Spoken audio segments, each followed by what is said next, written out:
About this boy I know so well. Back in the day he was cool and all. Fell in love, I fell in love. Yeah, challenge to be able to listen to this podcast, you actually have to be able to recite that whole song back to front 10 times. That's the mode of entry. So if you're not able to do that and you don't know what that song is, kindly switch off. This isn't the podcast for you. That, my friends, was Rihanna Photograph. Me not even certain it is. I think it's called Photograph. Hold on. Could it be me and you? Could it be you and me? Now I broke my heart. I know I'm sending hell. All I got are these photographs. Yes, obviously it's Photographs. Best song ever. I think that is one of the best songs ever. If you aren't a Rihanna fan in general, we probably wouldn't get on in real life, and that is the truth.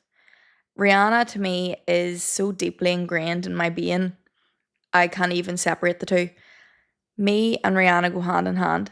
I cried when I found out she was pregnant at the Super Bowl. I've cried multiple times. I've seen her every time she's been in Ireland. I literally have one little string of confetti left from the concert. It is my prized possession. I just love that woman. Like, I haven't experienced fandom like that in a long time. That was my only real experience with fandom. I loved One Direction and all of that, but like, I never felt as deep a connection with anyone other than Rihanna. Rihanna was my one. Beyonce I love, but like, she wasn't on Rihanna's level for me. I love her, but she just wasn't. I don't know if it's because Rihanna's playing so hard to get. Riri is, keeping us waiting, to say the least, keeping us wanting more. But yeah, never felt anything like it. Anyway, girls, welcome back to the Pretty Disruptive podcast once again. Hey! Yes, I'm in the same clothes. 15 minutes has passed since the first episode, so it's crazy. Ooh, Black Mirror. Anyway, guys, I am injured. I am actually injured.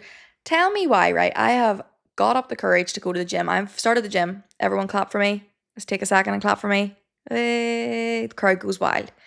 I am back at the gym, but tell me why I am bruised from head to toe. I have bruises all over my body, on my arms, little dots of bruising. I don't know if you can see them on the camera, if you are watching, but bruises all up my thigh. And what caused them, you ask? Are you doing acrobats, gymnastics? Are you lifting extreme heavy weights? Are you swinging around the bar, CrossFit? No. 7 kg dumbbells. 7 kg dumbbells. And I'm bruised. I'm purple and blue and green because of 7 kg dumbbells. Are you taking the piss? Are you actually taking the piss? And this is what I get for trying to, change my life, be healthy, keep my bone density up. This is what I get. This is the thanks I get. It is what it is. I do bruise like a peach. I really, really do. I have actually got permanent bruises on my 2 shins because every single time I walked into my mum's house, I hit my 2 shins on the coffee table. And that happened for about 6-7 years on the trot every day for 6-7 years. That'll leave you with some permanent damage. Yep, I've got permanent bruises on my fucking shins. Yes. What a weak thing to just bruise easily. Like, bruising like a peach has to be one of the biggest weaknesses. Like, what do you mean? You know what I mean? I could be flicked on the side of the arm and a bruise will form. A bruise will form. And at what point is it just not safe for me to, leave the house? At what point should I be wrapped in bubble wrap? It's a bit of a joke. It is a bit of a joke. I hope you're all having a lovely week. Obviously, time hasn't passed from the last episode for me, so it feels a little bit funny. I probably shouldn't bulk do episodes like this. This is the last one I'll do today, but just so that I have more to update you on from the week. But I've had a really great week, and I'll tell you why. In the last episode, I didn't really talk about my day, to be fair, but I've had a lovely day today. If I could have picked a perfect day, today's that day. Which would make sense as to why I'm sitting down and recording, because I normally am the king of procrastination, the king of it all, the king of not doing what I should be doing. I feel very zen today. I feel very, if I was to pick a word, it would be like equilibrium. I'm in my equilibrium. I'm in my equilibrium. I got up this morning at 5 with my boyfriend. I like to spend a bit of time with him before work, but I never usually do because 5 a.m. is the middle of the night. Let's be completely honest. 6 for me is a nice time. 5 is just a little bit much, to be completely honest. Although I will say, when you get up at 5, the world is your oyster. You own the world. There's so much time in the day if you get up at 5 o'clock. I swear to God, you have at least 3 hours on everyone else around you. It's great. When I get up really early, if I get up at 5 o'clock, say, by the time it reaches 6 p.m, 5 a.m. feels like it was yesterday in my head. So I feel like I've lived 2 days in one, which is fantastic. Anything to drag out a day, because the days do be going quick, especially with our little boxes of fun that we hold in our hands the whole time, our mobular devices. They're fucking us up. And that's actually what I'm going to talk about today in the topic. But so I got up, I went for a walk around my local park, which I love. I just love here how everything's so close. Like I can grab a coffee and I can have my walk and it's all within walking distance. It's great. But I had my walk and then I done one of my friends' breathwork. She's a breathwork facilitator and she has an app called Rewire, and I done the, what was it called? Create deep purpose, fulfillment and clarity in your life breathwork. And honestly, girls, cried. Literally cried. Do you know that feeling of giddiness? Like I opened my eyes and I literally started laughing and my eyes filled up with tears. And I just felt like it nearly felt orgasmic. That is TMI, but you know what I'm saying. You'll get the feeling if you know the feeling, but like it's like you feel giddy, you don't know where your emotions sit. You're all like rocky. But it was beautiful. Like literally beautiful. I opened my eyes, I seen the gorgeous blue sky. It was the best day. Like it literally was the best weather ever. It was 20 degrees or something, but like a nice chill breeze and a blue sky, not a cloud in it. Like it was just glorious and I felt so zen. I find that if I'm doing breath works, by the way, if you've never tried breath work, please, it is so scientifically backed. Okay, we need to be regulating our nervous systems, girls. It's not okay. Again, going back to the topic of the phones, we need to regulate our nervous systems. We are in fight or flight. We are literally stressed to the hills and we're all going to die early. RIP. Literally. At my funeral, say, she didn't regulate her nervous system good enough. The days where I feel my best, I have done some sort of mindfulness, and breath work for me is a lot easier than meditation. Meditation I find hard, whereas with breath work, you're following your breath. So you kind of drop yourself in to a meditative state without even realizing. And it's the best way. I feel like if you're new to meditation, try breath work. If you're the type of person that says, I just can't switch off for a second. I just can't. No, I can sit still. La la la. You'll sit still and scroll for 2 hours, wouldn't you, Jenny? Yes. Okay, let's self-reflect here, girls. Come on. No, I'm joking. I completely get how people can't sit still. It is hard to not have your head just like spiral when you're sitting in silence. So breath work. Just try it. Literally try it. I think Alana, I don't know if she has a free trial or not for the Rewire, but I know she has 2 really old breathworks on her YouTube. Align with Alana if you want to test them out that way. They are old, but they're still really effective, and she's just a powerhouse. She's one of my good friends here and she's fab. She has a gorgeous accent. She's from Skerries in Dublin and she's just a sweetheart and an angel. So please do try that. I did cry today. I fully cried. And it was beautiful. It was a beautiful experience. I also wanted to mention a recommendation, and this one I feel really strongly about. Get yourself to the shop, girls, and buy yourself a jigsaw puzzle. I'm not 10 years old. I don't need it. Get yourself a jigsaw puzzle and solve that motherfucker. It will give you so much inner peace and tranquility. It's such a good way to like keep your hands busy. If you're watching, this is what I would recommend, right? Set yourself down with a jigsaw puzzle and put on some form of long form content. Like, I don't know, if you're watching a movie or whatever. I sat and watched the full end of season 6, Sex and the City, and I done my jigsaw puzzle, so my hands were busy, so I wasn't lifting my phone. Because you know what it's like in this day and age. We're lifting our phone while we're watching a movie. It's ridiculous. It is ridiculous if you think about it. We're not even consuming one form of media, we're doing double. So I feel like this is a great way to do it. It keeps your hands busy, it's creative, it's fun, it gets your mind thinking a little bit while also consuming the long form content, and you're able to consume it a lot easier than if you were to scroll, for example. So I do recommend that. In the same breath as well, I got some puzzle tape. I showed it in my last YouTube video, but like it's this tape you put at the back of your puzzle, you like stick it all down, and then I put it into a frame. So now I have my jigsaw puzzle framed in my living room.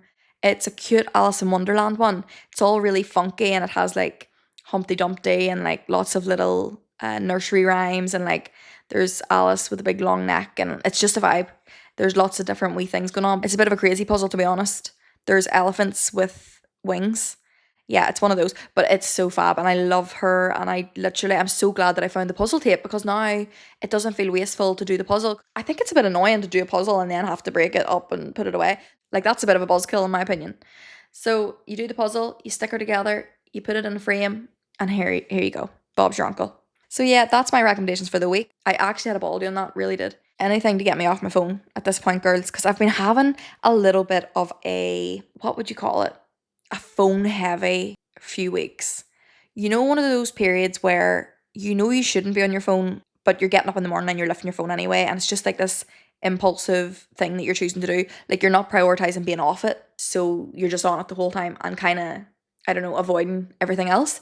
And I'm having one of those periods. I find in those periods I am the least creative, I am the least happy. I'm just so confused. I can't get my thoughts right. Now, I have kind of been scraping it back this week, so I am feeling a lot better, and that's probably why I'm able to sit down and record this podcast, to be completely fucking honest, girls. To be completely honest, I probably wouldn't be here if it was this time last week. I just find my phone, not even my phone, because I think the phone, right, it's kind of a misconception, right? The phone is a great tool. I think the phone, we have access to so much. We have so much long form content we can consume. We can learn so much. It's literally at our fingertips. You can learn any skill. It's fantastic. Like, there is literally very little you can say bad about the actual phone. I think the phone and the internet is a fantastic thing in terms of opportunity and all of that. However, we are misusing it to the highest degree. I can't even explain. Back in the day, back when we were on our Blackberries, when the internet was kind of starting to kick off and we were like, I don't know, getting connected on there, social media felt very social media-y. It was given social media at the time. It was given very social. Like Bebo. I loved Bebo. Bebo was a vibe. Bebo was probably one of the most creative. I never was around for MySpace, I think was the one before Bebo. I was never involved in that one. Now, that looked really fun as well. But Bebo was my like introduction to social media, and I loved her. Now, was it a little bit toxic with the choosing your other half and your top 10 friends? Listen, it's a general progression through life. You have to make your favourites. Do you know what I mean? It is what it is. But I found Bebo to be so creative. You were able to pick your wallpaper. You were able to pick a song that you liked and have the music video playing. It was a Vivo or something. It would play off Vivo. Is it Vivo? You know what I'm talking about. You know the way it would just play as soon as you went onto my profile. It would play a song. Oh my God. It was just so creative and individualistic. Whereas now I feel like if we just fast forward, it feels like, I don't know, capitalism final boss. Like, everyone's trying to sell something. Not complaining, because like it's great to get recommendations for products and all, and I do use it for that. But I think if we're consuming it all the time and it's just constant marketing, it's like, when do we stop? Like, when do we have enough? Like, we never feel like we have enough. Yeah, that's like one of the issues. And then back in the day, it just felt like you would log on to keep up with your friends, to see how they're getting on, to see their updates. Like, oh look, Sources posted an album, like what's going on with her? Like, she was at this place, da da da. It felt very social, you were keeping up. I don't see anybody's stuff anymore. I don't see anyone that I care about on my social media anymore. It's all just random people pushing shit on me.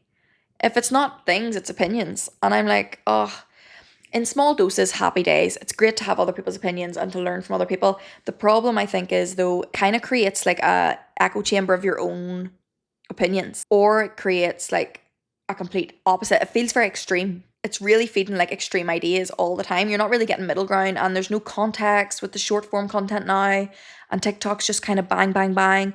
Like, I could be scrolling on TikTok and within a span of like 10 minutes I've cried, I've laughed, I've got really really angry, I've bought something, probably something like shite.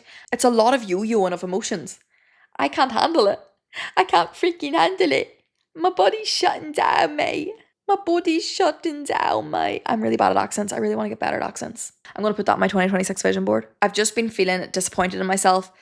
Let me put you on to something as well. I did a detox, like a 1 week media deprivation. I'm talking no phone, no internet, like no Google, no TV, no podcasts, like nothing that was consumption of other people's opinions. Like, there was no outside noise. I turned it off for a whole week, except for when I was in work and then I had to. But like, in terms of my own personal time, nothing. I wasn't allowed to be on any kind of media, and I just found it to be crazy. Like, the first 3 days, girls, and I didn't expect this to happen, but I actually was getting irritated. Day 1 to 3, I was so irritated. I was angry. If Owen was in my way, like, I would snap at him. I was so bratty, like, and I didn't expect that to happen to me. Like, I thought it was going to be all fairies and daisies and happiness, but not having the phone, like, to scroll and to search things and everything, not having the access was actually really annoying for the first few days. I actually had headaches and everything. It was literally like an addiction that I couldn't feed, and it was frustrating me so much, which is wild. But see, after day 3, the bliss and the peace that I felt. Like, I'm not joking. I was starting to have creative thoughts of my own. I actually had a dream a while back. I think it was probably about 5 months or 6 months ago now. I had a really vivid dream, and it was like so vivid, and it was such a good like plot of a dream. Like the story was so deep, and it felt like a vision. And I remember waking up in the morning, I wrote it down, which I do with a lot of my like good dreams. I'll write them down because a lot of ideas come from dreams. But yeah, I wrote it down in my notes app, and I never really looked at it again. But when I had this week off after like day 3, I started to develop the characters of the dream. So I just had space to like, I don't know, be creative and wonder and think to my own effect. Like, I wasn't being fed by anything else. It was just all me. And it felt so nice. Like, it felt so, so nice. Now, I know we can't like completely go off social media, especially like me. I create content and I love creating content. But I think it's so important for us to really try and minimize it as much as we can in terms of like the constant scroll. You know, we shouldn't be having 9 hours of screen time. Like, at one stage, I had 11 hours of screen time. I actually think it might have been more than that, but I'm going to say 11 hours.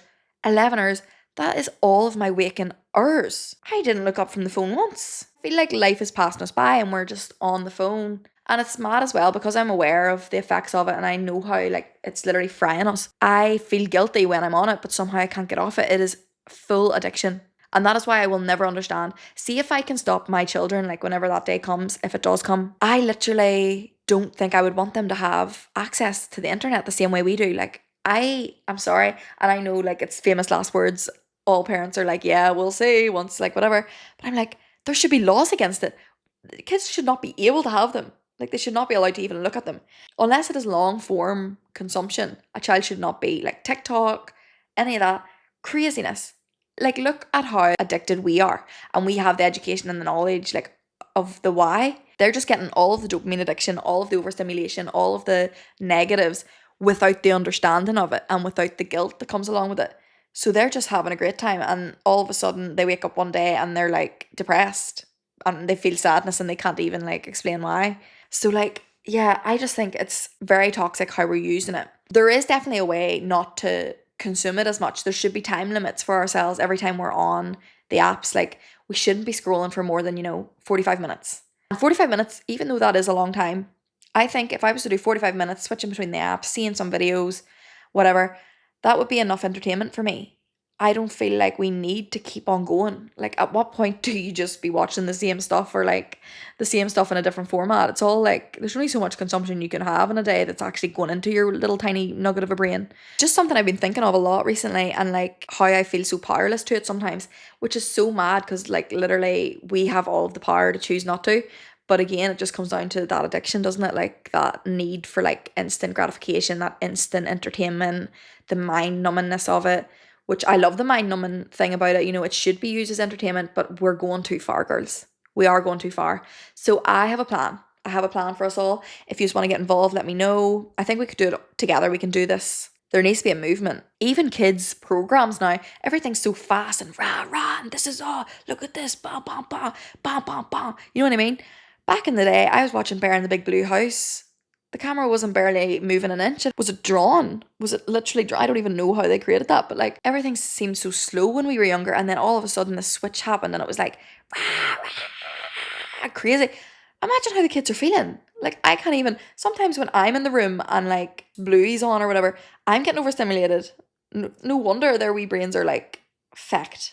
I think it's so interesting. I can't wait to see the effects. Like, there has to be big effects now on these kids. There has to be. I can see the notable differences in myself when I'm on it. So I don't know what's going to come of it.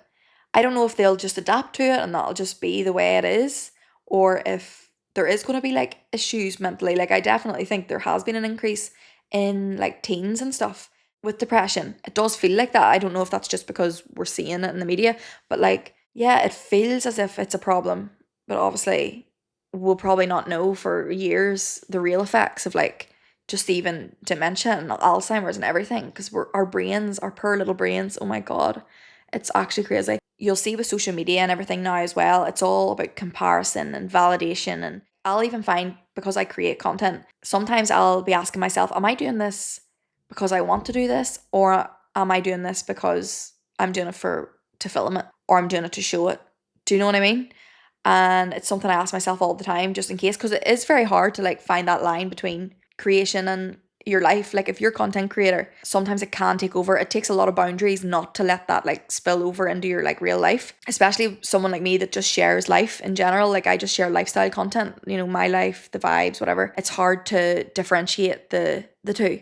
Every time I'm going somewhere, I'm like, is this a video? Should I film this? Should, like, whatever. And I'll have to talk myself out of it. I'll be like, no, you're allowed to just enjoy this for yourself, girl. Relax. You're allowed to just enjoy it, you know? And I am like a sucker for taking pictures and videos of everything, which I love because I love to look back on it all. So I don't mind that. It's more so figuring out how to be in the moment as well as, you know, being in the social world. It is a difficult one to manage. Also, not even to mention the physical issues with social media for me. Lads, I'm built like a quaver. My neck is circular. It is circular. I have a bulge coming out of my neck like the hunchback of Notre Dame. Like, I don't know how to fix that. At the gym, we actually started doing neck extensions. God knows I need it. God knows I need it. The neck is just bent. I'm always looking down at my phone, down at my laptop for work. Like, I'm never looking up. Girl, I can't even see anymore. Yeah, it's just so obvious that we need to try and do something about it. And I have started to compile a list of how I can improve my relationship with it, get it like so that it's an addition to my life. I love content. I love consuming content as entertainment. But there is a certain point you cross the line that it's no longer entertainment and it's actually just brain rot. And brain rot is never good. We don't need brain rot, really. If you want to have some brain rot or like lose yourself into something, get a book, get a long form video to watch something start to finish, a movie, like anything. Watch it uninhibited, just watch it. There's nothing like it. Here's some of the things that I'm planning on doing going forward just to minimize the issues with it, like to minimize the damage. So I've decided that every time I go on to scroll, you know when you get that itch, you know when you get that like 75 times a day? Yeah, you know that itch? I've decided that every time I get that, I'm going to go and click onto Substack, which is like I think would it be classed as social media? I suppose it's kind of social media. People post essays and articles and just thought pieces on different topics. It's nice. They do post pictures and all as well, book recommendations, things like that. There's loads of different things. You can kind of build your own page, like build your own wall up to whatever you want to see. I think there's lots of stuff on it. Mine's mostly just thought pieces on art, creativity, the mind, just different little topics, like interesting topics. And so if I click on that first and I have a little scroll and it still doesn't scratch that itch, then I'll go on to social media. So just a little barrier to entry. Have a little look on there. Because sometimes, 8 times out of 10, that could satisfy my need to scroll. I could maybe see something that's interesting, or maybe I just scroll for a second on it and then leave it. But it's like a little barrier. Second thing I've written down here is using Opal. So I've been using Opal. It's the only app I've really used to block out my apps, but you can choose certain apps to block out and you can set time limits on it. So you can block, say, all your social media from 12 a.m. at night to, I don't know, 10. Just so you're not waking up and having the urge to like go and look at your notifications, look at your phone, look at whatever, and get into the online world already when you're just woke. And I'm really, really bad for going on my phone in the morning. Sometimes I just struggle to get up in the morning. Like I'll feel really tired. And sometimes a little scroll on my phone will wake me up. Like it'll just wake me up. I like it for that, but it's so negative. Like I shouldn't be on my phone straight away in the morning. Like it's not. No one needs that. No one needs that. Another rule is no phones when watching TV. At no point should I be consuming 2 bits of media at once. Because first of all, as great as our brains are, we can't actually multitask. I know we can say we multitask and stuff, but we actually can't actually concentrate on 2 things at once. It's not possible. So if I'm watching TV, the phones are put down. It should be a simple rule, but it's hard enough. You'll be watching something and as soon as there's a little bit of a gap or a bit of silence or anything and whatever you're watching, it's like, I wonder what's happening on Instagram. So stupid. We need to stop that. Another one is scheduling in time for like socializing with your friends, meet for a coffee. There should be a little bit of socializing in your day every day. Just a little bit, even if it's quick coffee or a FaceTime with a friend, something like that. Anything that's like human to human contact You need a little bit of it, okay, girls? So I think scheduling, actually going out of your way to schedule that in at the start of the week, is a good deterrent, because that's going to take up a couple hours a day or an hour a day or whatever. Human connection is a lot better than the online connection. So it always feels better. You always feel better when you spend a bit of time with a friend, as long as they're not a bitch. You know what I mean? As long as they're not a dickhead. And then we're flying, you know. Choose wisely and all that. Lastly, I just put on to move my apps around. So if I like rejig my apps every, week or every few days, it'll confuse my brain when I go to click. Sometimes it's like a habitual clicking thing where I like open up my phone, my thumb will literally do it for me. It'll just click, click, click into the app, Instagram, out of Instagram, into TikTok, out of TikTok, into YouTube, out of YouTube, into, like, it's madness. But moving my apps around kind of helps that, because you go to click and then you're clicking on the wrong thing. It's like that barrier again. Once you realize what you're doing, you're like, I don't need to go on social media right now. I don't need to click and check my phone. It's not necessary. When I'm at my happiest level, I have limited my screen time. That's just a fact. It truly, truly is. And I don't even mean screen time as in all screen time. Maybe I choose to watch like a TED Talk instead of quick scroll on TikTok. Something long form. As long as I'm consuming long form, my mind's pretty good. Because if you're watching something start to finish and you see the whole process, it gives your mind time to analyze it and think about it and whatever, and you have context and all of that. Whereas with the scroll, it's just muddle. When I have like a big screen heavy week, like TikTok heavy week or whatever, I genuinely cannot string a sentence together. I forget how to speak. I can't talk. I be mixing up my words, my sentences be jumbled sometimes, and it's so obvious that it's because I cannot access, like, I'm not using the parts of my brain that have good vocab. If I'm reading, like if I'm spending more time reading in the week, I find my vocabulary to be fantastic. I'm saying words that I'm shocking myself. Do you know what I mean? I'm coming out with some words. And I'm like, oh girl, she's educated, she's intelligent. I don't get that when I'm consuming short form TikToks all day, So yeah, I think I'm going to try and limit my social media time to, like, what will we say? I know I said 45 minutes, but is that a bit low? Say 1 hour a day of consuming short form content. And that's only if I want to. Because I would say if I reduce it down so much, I'll probably not even want to do an hour a day. A couple of scrolls, catch up with people that I love, go on to people's TikTok pages that I love, healthy and fun for me and creative, and then take a step back and get on with my day. Do something else, There's so much more we can get up to. There's literally so much time in the day. That's one of the big things I found when I done that media deprivation week. Lads, the time we have in the day is insane. Now, I'm coming from a place of like living in Australia. I'm working part-time. I'm like no kids. Like, obviously I'm coming from that lens. I have so much time in the day. Speaking for me, obviously, yes, a lot of my week is me working and doing my own work and then working my part-time job. And see, if you mix getting up early and lowering your screen time, whew, the things that you could do, girl, the things you could get up to, Jesus, it is mad. I think we should all together, as our little group, what are we called again? Disruptors.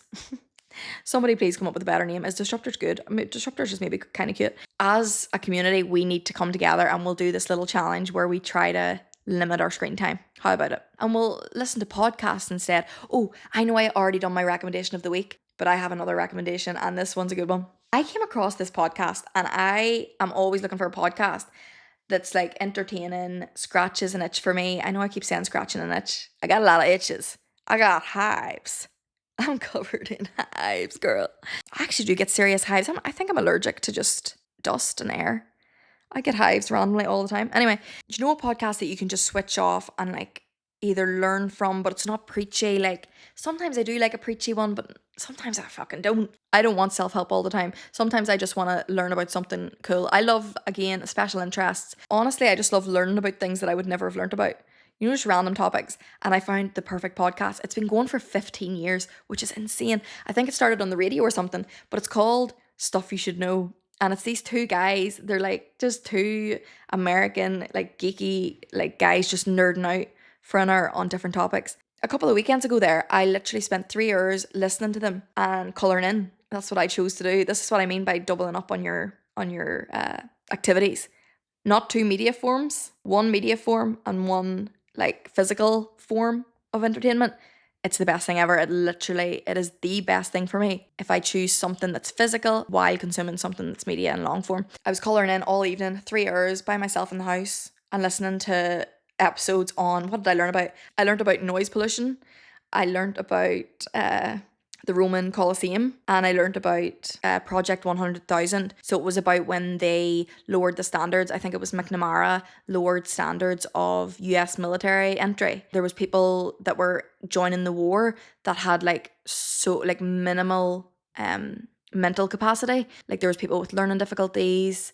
They say that Forrest Gump is loosely based off that era, but it was in the 1960s, and it was so interesting. So I sat for 3 years listening to all of that, and I was like, this is what life is about. This is the best thing ever. Like, when was I ever going to hear about noise pollution? Never. And they've 15 years of podcasts. Like, that is so much content. Yeah, I'm buzzing about it. I'm so happy that I found it. Like, I literally can't wait to like lap it up. Today I actually listened to another one. It was on tarot cards, and it's just really interesting. So they literally pick any topic, they learn all about it, and then they discuss it in kind of a non-judgmental way. They just like, they don't really put their opinion on it too much. They sometimes do, but mostly it's just discussing the history around things, and it's the best podcast I've ever listened to. So that's another recommendation as well. That's really all on the topic. I think I want to do another one of these where I talk about the pros and the cons of social media in a more structured way.